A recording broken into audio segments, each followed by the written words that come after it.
Assalamualaikum warahmatullahi wabarakatuh. Rekan-rekan mahasiswa, kali ini kita akan melanjutkan materi programasi linier metode grafik. Saya akan mulai dari ketiga grafik.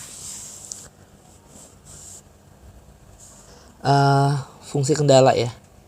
Ketiga grafik fungsi kendala.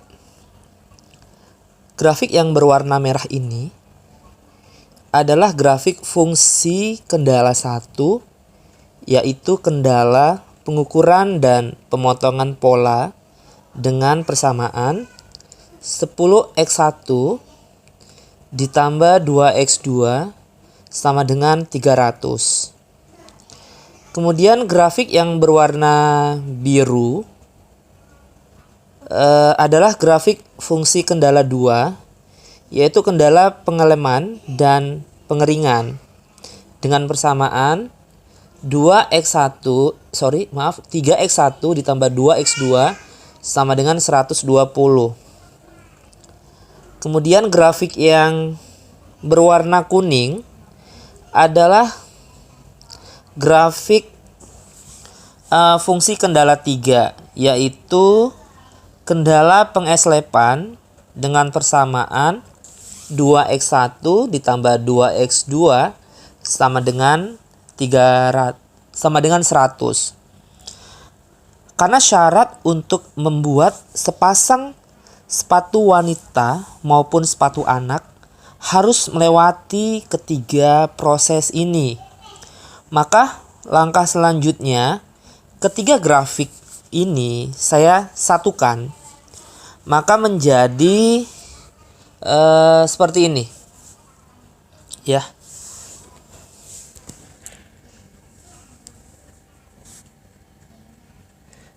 Gabungan dari ketiga grafik memperlihatkan daerah yang memenuhi semua kendala.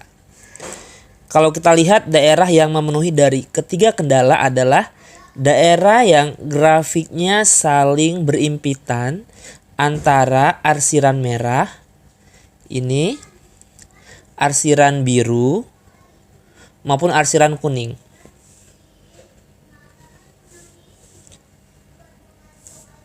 Kalau kita lihat dari area ini adalah hanya area warna merah. Sedangkan yang ini adalah area warna biru dan merah yang saling berimpitan ya. Artinya ini tidak memenuhi karena yang warna kuning di sini tidak berimpitan. Sedangkan yang ini adalah area yang saling berimpitan antara arsiran merah, kuning dan biru. Sehingga kita akan menarik garis dari sini ya. Kita akan menarik garis dari mulai yang dari area garis kuning ini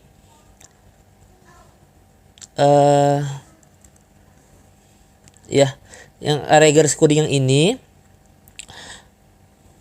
sampai di titik ini kita berhenti.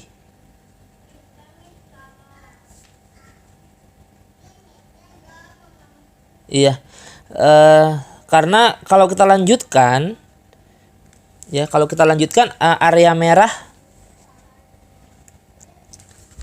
area merahnya itu akan menjauh.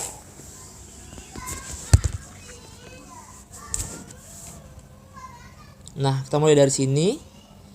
Kemudian kita tarik garis sampai titik ini kita berhenti.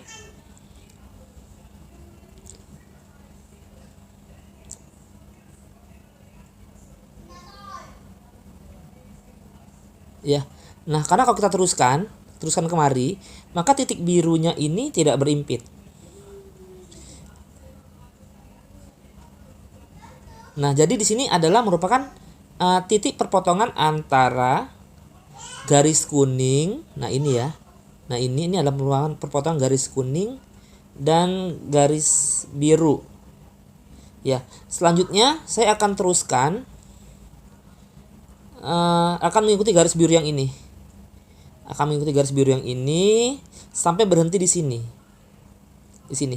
Karena kalau saya teruskan lanjutkan kemari, maka area merahnya ini tidak berimpit. Ya. Sehingga di titik ini adalah merupakan titik perpotongan antara ini titik perpotongan antara garis merah dan garis biru. Ya, di sini. Nah, kemudian saya lanjutkan lagi, saya terus tarik garis sampai sini. Sampai berakhir di sini. Ya.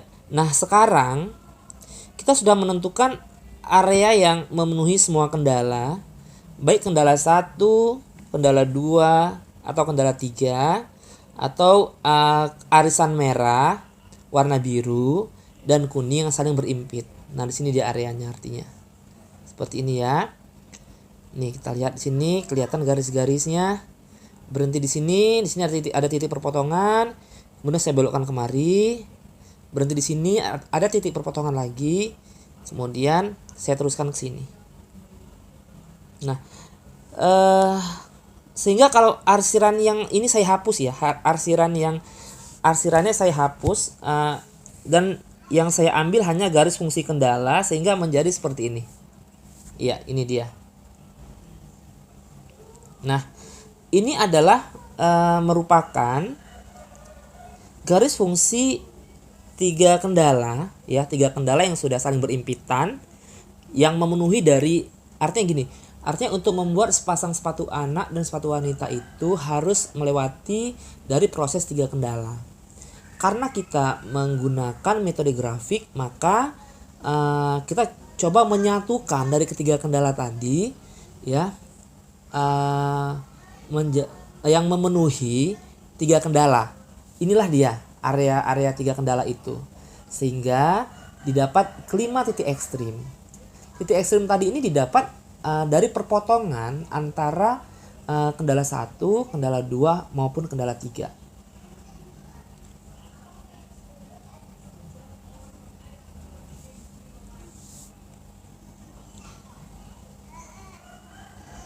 Nah, kelima titik ekstrim ini didapat dari mana? Didapat dari perpotongan antara kendala 1 atau kendala 2 atau kendala 3 pada saat tadi kita menentukan daerah layak ya.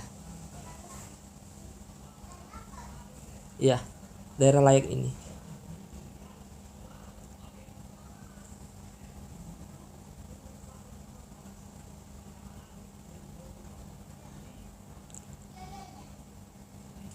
Nah, kemudian kita akan menentukan kelima titik ekstrim ini yang akan memberikan nilai fungsi tujuan yang terbaik ya, atau nilai yang paling besar. Karena tujuan kita di sini tadi adalah untuk mencari keuntungan yang sebesar-besarnya. Nah, kita ketahui tadi X1 adalah sepasang sepatu wanita, sedangkan X2 adalah sepasang sepatu anak. Ya. Nah, apabila semakin besar X1 dan X2, maka akan mendapatkan nilai Z yang lebih besar. Nah, dari kelima titik ekstrim ini nanti kita akan bisa menentukan berapa nilai X1 dan berapa nilai X2. Oke, nah tadi kita sudah menentukan ya, sebelumnya kita sudah menentukan garis fungsi kendala 1, fungsi kendala 2 maupun fungsi kendala 3. Nah, selanjutnya saya akan menentukan garis fungsi tujuan. Fungsi tujuan kita adalah memaksimumkan di mana Z sama dengan 4000 X1 ditambah 1000 X2. Berapa X2? Kita ketahui 4000 ini adalah harga sepasang sepatu wanita, sedangkan 1000 adalah harga sepasang sepatu anak. Nah, untuk mencari X2 ya seperti ini ya, X2. Nah, ini persamaan Z sama dengan 4000 X1 ditambah 1000 X2. Berapa X2?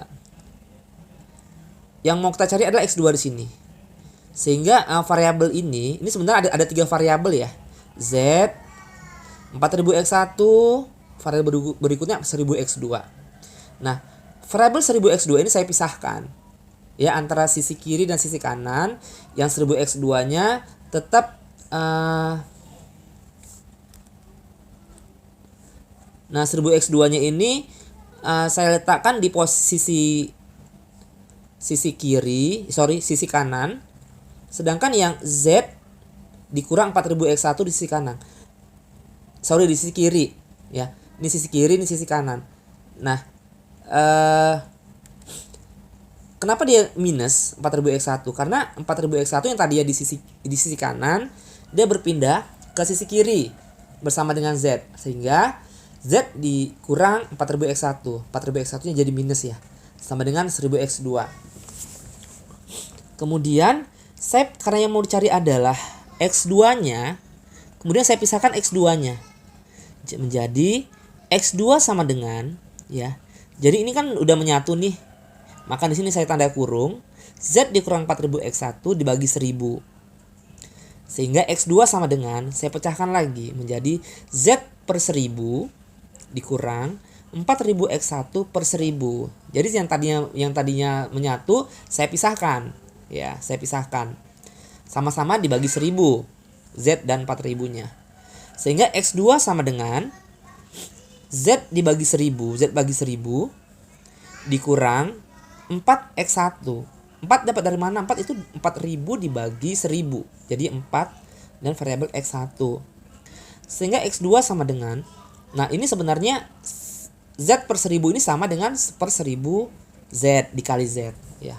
Sebenarnya sih tidak berubah. Saya hanya memecahkan saja. Ya, per 1000 dikali Z dikurang 4x1. Oke, harapan saya sampai sini paham ya. Apabila ada pertanyaan mungkin nanti kita akan lanjutkan ke grup classroom-nya. Sehingga kita mendapatkan nilai x2 sama dengan 1/1000 Z dikurang 4x1. Oke, ini persamaan ini kita simpan dulu.